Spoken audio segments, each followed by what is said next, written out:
got this report on RT, and it's incredible, actually. The only thing the media that actually covers the truth about American politics is Russia Today. I mean, they have a vested interest in seeing America fail, but apparently that's the only place that we actually get the truth. And if we don't have that valve to where the truth can come out, we can't have any corrective measures. And so in a way, while I think Russia does want to see us fail and that they're so, can't wait to report a bunch of bad stuff about our country, it's actually a good thing to criticize and have dissidents so that we correct ourselves. So anyways, I wanted to explain to my friend George here that there's a guy named Bill Hanigan, and Bill Hanigan is actually suing the Dakota Access Pipeline, the LLC, not for the Indian artifacts. He's doing it on behalf of 15 Iowa farmers. And the big thing that's different between his case and the Native Americans' case, the Native Americans are saying that there's artifacts and that it's pollution to the environment. And so that's what their case is about, that they didn't ask their permission, they didn't have them in the discussions, and so therefore that's why the Standing Rock, Sakowin, Oceti, Sakowin, the Native Americans there, that's why they are suing the government, because the federal regulators didn't ask them for the permission, so they weren't even a part of the damn discussions. And that goes against the United Nations. That goes against international law. There's also the possibility of there being pollution, and then there's also, the oil getting into their drinking and water supply, and then also the other issue of the artifacts. Now, in Iowa, this Bill Hanigan, what this Bill Hanigan is talking about, so what eminent domain is eminent domain allows the government to take any piece of property that they want to, as long as it's for a public good. So if they can justify that it's a public good, then they can go ahead and take that piece of property. Now, these pipelines just get laid down, and the idea, I guess, what I would make the argument if I was one of their lawyers, that the idea is the pipeline is a more efficient way of bringing fuel to the world, and so therefore, if you want cheaper gas prices, and if you don't want to get on the foreign oil, then we need to have the pipeline so we can start digging our own oil here and having our own gasoline, and it'll make prices cheaper. But that's the argument I would make, even though I have no idea what the fucking, they're trying to make profits, right? They're trying to make as many profits as they want to make. That's their fucking goal. They want to make as many profits as they want to. And so have they thought about the public good? Do they have an answer for what the public good would be? They're taking all these people's lands over, and they want to make a shit ton of money, and they're doing it through eminent domain, so they're getting the governments to take people's land. They're, seizing people's land. They pay them, a price, the fair market value, but they're taking people's land for a public good. Okay, well, what the fuck is that public good? And so I would like to just see what happens to Bill Hanigan's lawsuit, just to see what the answer will be. What is the fucking public good that we're getting out of this? Is there any public good? Do you have any clue whatsoever if you're helping us or not helping us? There's environmental concerns. There's, you're taking people's land. They've lived there forever. So, what is the purpose? Is it a good purpose? Can you actually justify that this is a good thing for Iowa and North Dakota and South Dakota and Illinois? Can you justify that? You're taking on, and there's another thing about how there's a guy that they had a trench and they didn't have a fence on it, and the cow fell into the trench and the cow died.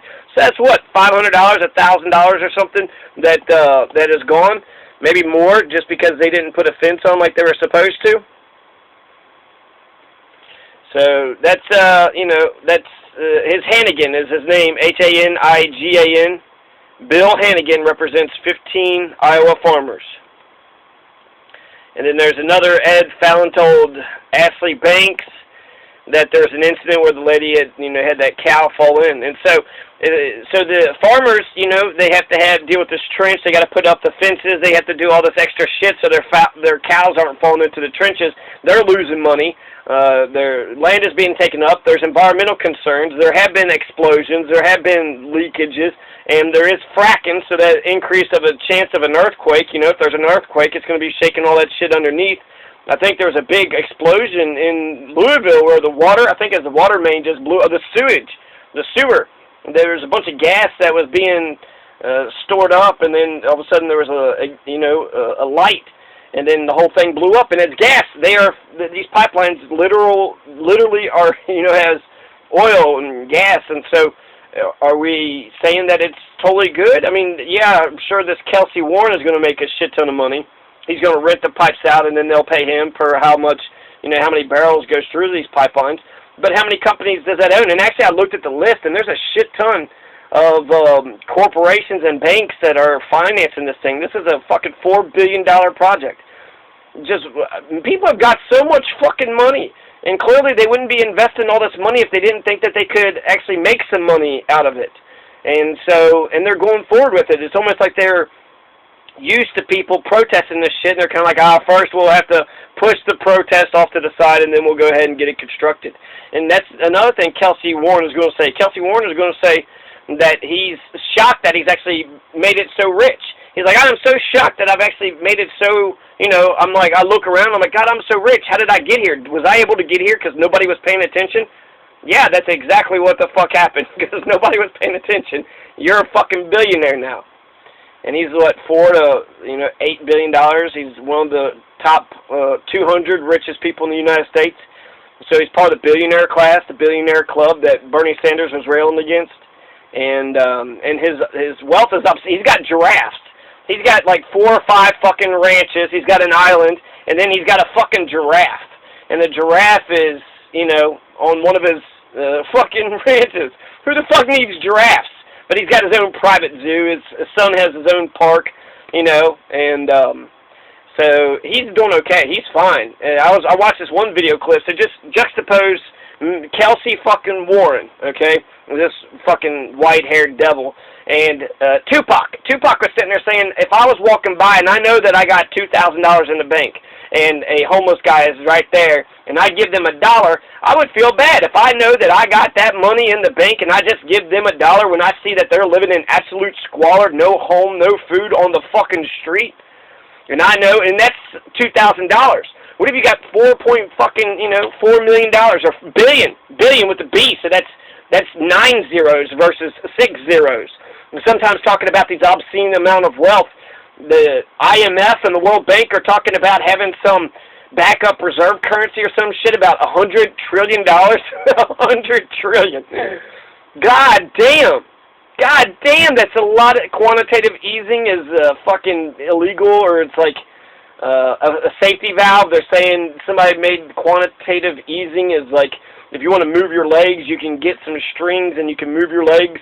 But that's not actually moving your legs. Your legs are going to atrophy. Your circulatory system isn't going to be working right. Your muscles aren't going to be developing. And so just because you have the strings and you're making it seem like the system is moving the way that it's supposed to, all indications seems like the system is going to collapse. And so you have a lot of countries that are getting set up.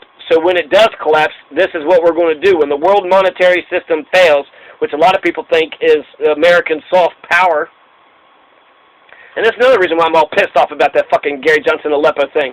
We got the shit that's going on in fucking Dakota Access Pipeline. We got the finances, the loopholes and shit. Corporations don't pay their fair share in taxes.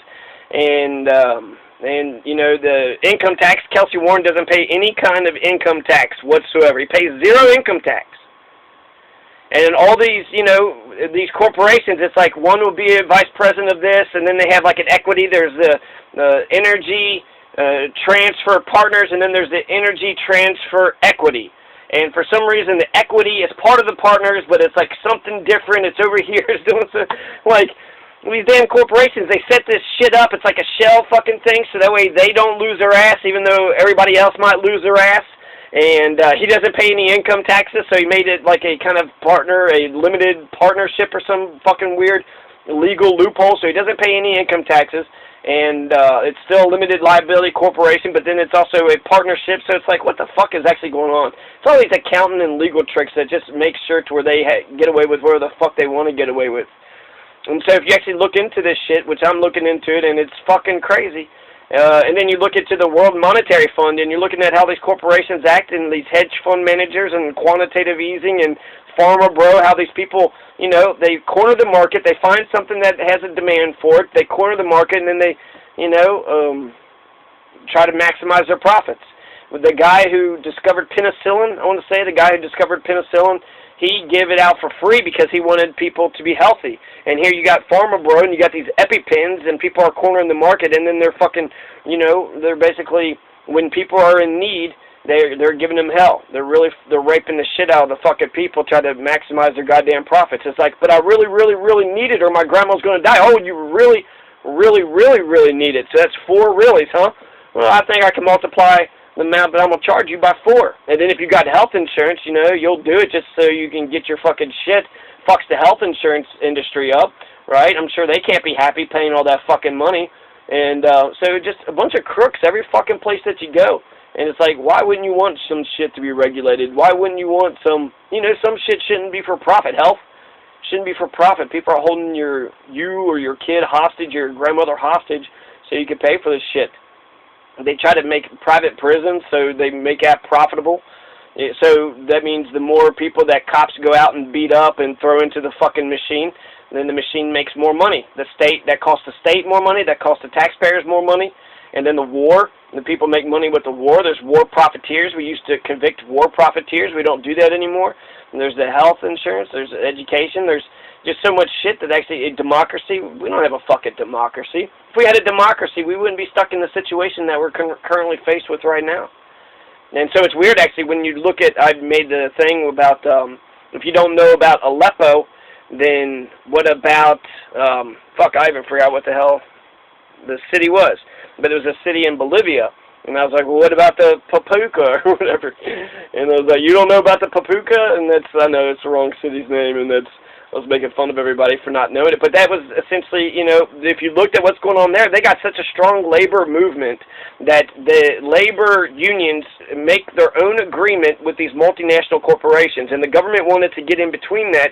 And they didn't want that. They were saying, no, we make our own agreements with the multinational corporation. You don't get a fucking say-so. So the unions are so strong and so independent that they're able to cut the government out. And when the government wants to do something about it, they killed one of the fucking government members. No, fuck you. You die.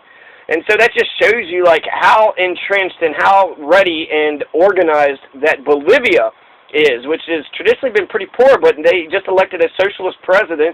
And they have a really strong labor movement. That's what I think I feel the most envious of when I look at Standing Rock, the Ochete, the Osheti Sakowin. The Osheti Sakowin, there's definitely solidarity there. There's love there, there's solidarity, there's togetherness. So, right or wrong, everything's pros and cons, and I think I'm looking at what the critics are saying. They're saying that oil pipeline is safer than by rail and by truck. They're saying that it's a bunch of Native Americans, so they're just fighting for an older way of life. They're fighting for progress. We need the oil. It's being dug here, so it's make the oil prices cheaper for us. And but essentially, it's going to make them richer. All the corporations, all the fucking bankers, the Wells Fargo, the Bank of America, and the oil companies definitely. And the oil companies and the banks, they have a fucking stranglehold on our politicians to begin with. And so since they already have the, monopoly on the entire Washington, D.C., on our entire nation, then they traditionally get whatever the fuck they want to. And it's been the Native Americans that's been standing up for the environment, the environmental concerns such as climate change. And it's kind of just slowing progress down. Like, yeah, it's for progress. And, yeah, maybe in the long run we do need, pipelines or some shit. We need to get that oil out of there because we all drive with gasoline. So I don't know if the Native Americans, they were on horsebacks. I don't know. But, man, that'd be nice to have a fucking horse. Have a plot of ground and just run around on a fucking horse. That sounds fucking cool. So I think that, there's pros and cons to every situation. And I'm in solidarity with the Ocheti Sakowin. But I think we need to look at what they're going to say. There's also, doesn't go through their reservation, so it's not on their land, and they have a huge swath of land. I heard that there's like, for every square mile, there's 4 fucking people, 4 individuals. So for every individual, they got a lot of land there. And it might be the shit land, and it might be a bunch of rock or mountains or shit, but if it's a mountain that's rock, you can, make concrete out of that. That's stone. You can make houses out of that. There's a lot of shit that you could do with that fucking land. And so I know the pipeline goes right by them within a half a mile, and there's the Missouri River, and they go to the river every day. So there's environmental concerns. The artifacts, I don't know about the artifacts. I wish I mean, that's another thing I'm sort of jealous about. Like, I don't even care about my ancestors. Like, there's nobody that gives a damn. There's a gravestone. There's the Sanford Town Guardian Angel Cemetery. That's where my ancestors are buried. And then there's a Kenton County jail, and there's some slave graves that were buried back there. And what does my family know about it? Does anybody give a shit? Nah, who fuck them? Who cares? I think if they were to say we're going to dig this grave up tomorrow, I don't think anybody would protest. I don't think anybody would say a fucking thing about it. It's white people. White people don't have any love for themselves or the earth or anything else. Everything's a damn commodity. It's the corporations. It's an inverted totalitarian system, just like Chris Hedges says. So Christopher, George, Michael, Sally, May, all y'all, that's a little bit about me.